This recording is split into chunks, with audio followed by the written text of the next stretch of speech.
কোথায় যেন দেখলাম হিসেব কষে দেখানো হয়েছে যে মহিলারা বাড়িতে যা কাজ করেন তাতে তার মাসিক আয় 30,000 টাকা হওয়া উচিত। আমি কর্মরত বা কর্মহীন মহিলা এই তর্কে যেতেই চাই না, কারণ প্রতিটা মহিলাই কর্মরত, সে বাড়ির কাজ হোক বা অফিসের।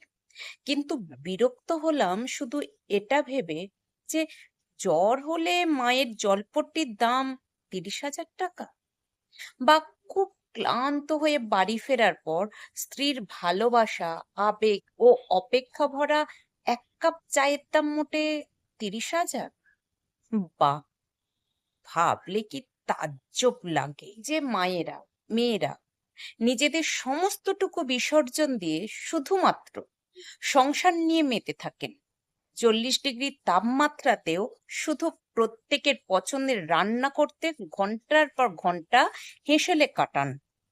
তাদের মাইনে 30,000, অথচ বাড়ির সমস্ত রোজগার শুধু এদের হওয়ার উচিত ছিল। হিসেব কষে এই দিনরাত এক করা কাজের পারিশ্রমিক অমূল্য হিসেবে স্থির করা উচিত ছিল। এদের ডেডিকেশনের সত্যিই কি কোনো মূল্য হয়? মাতৃত্বের দাম মেটানো সম্ভব, না স্ত্রী সত্তারও কোনো দাম আছে? এই যে এত বড় বড় কোম্পানির চেয়ারপারসন যারা, তাদের থেকেও বহু বহুগুণ দুশ্চিন্তার কাজ ঘরকন্না। তাদের থেকেও বহু বহু মনোযোগের কাজ একটা গোটা পরিবারের দেখভাল করা। যে পরিবারে সিইও থেকে চিকিৎসক থেকে সমস্ত জীবিকার মানুষ থাকে।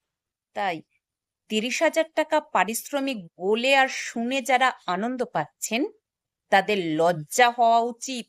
বরং বলা উচিত, এই একটা কাজের কোনো পারিশ্রমিক নির্ধারণ সম্ভব নয়। পৃথিবীর সমস্ত অর্থ এক করলেও একজন মায়ের পারিশ্রমিক দেওয়া যাবে না। এটা সব থেকে দুর্মূল্য ও সৎ কাজ।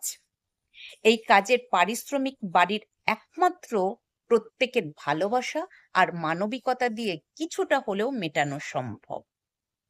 বাকিটা শুধুই সম্মান আর কৃতজ্ঞতা।